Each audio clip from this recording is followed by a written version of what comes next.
Nah, terhadap soal ini, kita menurut saya perlu juga kita mengingat kembali, ya, mengingat kembali soal filosofis ketika dui fungsi ABRI ini dihapuskan, ya, dui fungsi ABRI ini dihapuskan, di mana Polri juga termasuk di dalam ABRI pada saat itu. Ya, paling tidak reformasi menghendaki dui fungsi itu dihapuskan, di mana ABRI diminta untuk menjalankan fungsinya secara profesional, ya, dan mencabut fungsi politiknya. Profesional menjalankan bagi TNI menjalankan fungsi pertahanan dan keamanan, dan profesional bagi Polri menjalankan fungsinya sebagai kekuatan keamanan dan ketertiban. Bahkan lebih maju lagi, di samping undang-undangnya dipisah antara undang-undang TNI dan Polri, ya, yang pada dasarnya kesemuanya itu intinya adalah reformasi atau perubahan Undang-Undang Dasar Negara Republik Indonesia tahun 45 itu menghendaki demokrasi itu adalah bahagian dari penguatan supremasi sipil, ya, penguatan supremasi sipil, sehingga sebahagian besar dari pasal-pasal di dalam perubahan Undang-Undang Dasar kita itu membicarakan soal supremasi sipil itu sendiri. Itu satu hal. Kemudian yang kedua, apakah melanggar Undang-Undang Dasar 1945 ketika kita membangkitkan Batang Terendam tadi? Apakah juga melanggar Undang-Undang TNI, Polri, dan Undang-Undang ASN? Dengan penuh kesadaran, Bang Karni, Undang-Undang Pilkada ini kami sadari itu ada hubungannya, ya, berhubungan erat juga dengan Undang-Undang ASN, berhubungan erat juga dengan Undang-Undang TNI, berhubungan erat juga Undang-Undang Polri, berhubungan erat juga dengan undang-undang yang pada dasarnya mengatur larangan-larangan di dalam undang-undang pilkada itu. Ada dua substansi di sini. Pertama, TNI Polri itu jelas dilarang berpolitik, ya. TNI dan Polri dilarang berpolitik. Artinya bukan hanya masuk partai politik tidak boleh, tapi berpolitik juga tidak boleh. Berbeda dengan ASN. ASN itu berpolitik boleh, ya, masuk partai politik yang tidak boleh. Sehingga kemudian ketika dia memegang jabatan-jabatan politik, itu diperbolehkan oleh Undang-Undang Pilkada. Ya. Jadi dia, ASN itu berpolitik boleh, masuk partai politik yang tidak boleh. TNI Polri berpolitik yang tidak boleh. Itu jelas sekali bedanya ketentuan yang diatur dalam Undang-Undang ASN dengan ketentuan diatur dalam Undang-Undang TNI Polri. Nah, sekarang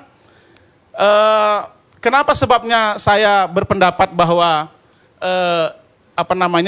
membangkitkan Batang Terendam ini bahagian dari mengganggu konsolidasi demokrasi kita yang sudah berpindah dari hanya sekedar sukses secara prosedural kepada sukses secara substansial, karena memang ketika kami melakukan pengawasan menemukan banyak fakta-fakta politik di lapangan, ya, fakta-fakta politik di lapangan yang secara umum mungkin, ya, terjamin netralitas karena ada statement dari Kapolri bahwa polisi netral. Ada statement dari Panglima TNI bahwa TNI netral. Tetapi Bapak sekalian, Bang Karni, dalam pemantauan kami, dalam evaluasi kami tentang pilkada-pilkada sebelumnya, contoh adalah pilkada di Provinsi Kepulauan Riau. Ya, itu terjadi rivalitas antara TNI dan Polri. Ya, terjadi rivalitas antara TNI dan Polri. TNI mendukung calon A, sementara Polri mendukung calon B. Sehingga kemudian fungsi-fungsi intelijen itu ditemukan. Fungsi-fungsi intelijen di bawah itu ditemukan. Adanya konsolidasi-konsolidasi yang dilakukan oleh TNI dan Polri. Makanya kemudian Undang-Undang Pilkada kita lakukan perbaikan, Pak. Ya, dilakukan perbaikan. Dengan cara apa kita melakukan perbaikan? Menambah fungsi Bawaslu. Bawaslu yang berfungsi sekaligus mengadili kalau kemudian menemukan adanya ketidaknetralan ASN, TNI, dan Polri. Tidak seperti sebelumnya, di mana sebelumnya itu temuan-temuan keterlibatannya itu Bawaslu tidak punya kewenangan sama sekali untuk menjatuhkan sanksi. Nah, dengan undang-undang yang baru ini Bawaslu punya kewenangan langsung untuk memberikan sanksi terhadap penemuan-penemuan pelanggaran terhadap netralitas tiga institusi itu. Nah, kami juga menemukan laporan, ya, misalnya adanya keterlibatan perwira polisi, ya, yang memanggil salah satu pimpinan ormas kemudian menjanjikan kegiatan-kegiatan tertentu supaya kemudian memberikan dukungan terhadap kandidat A atau kandidat B atau kandidat C. Nah, temuan-temuan ini semua kita rangkum, kemudian kita upayakan regulasi yang kita atur kemudian itu bisa mengantisipasi kemungkinan-kemungkinan peluang-peluang tidak netralnya. Ya memang secara umum fungsinya pasti netral, Pak. Ya secara umum. Tetapi ya itu fungsi-fungsi intelijen. Sekarang kita menemukan ada lagi laporan ini. Ada laporannya babinsa yang dimobilisasi untuk melakukan tugas-tugas pemenangan. Karena bagi kandidat, Pak, di samping setelah mendapatkan perahu, dia harus melakukan canvassing. Ya, melakukan canvassing untuk meningkatkan popularitas dan elektabilitasnya. Kemudian melakukan door-to-door campaign dari rumah ke rumah. Yang semuanya ini bisa dilakukan oleh fungsi-fungsi intelijen itu tadi.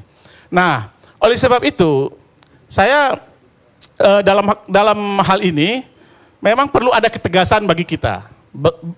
Walaupun memang secara prosedur, misalnya tadi kita perdebatkan soal peraturan yang tidak dilanggar atau peraturan yang dilanggar, ya itu lain hal menurut saya. Tetapi kita harus kembalikan kepada substansi dari konsolidasi demokrasi itu. Ya, bagaimana agar demokrasi kita ini terkonsolidasi dengan baik, supremasi sipil memang betul-betul kita tegakkan.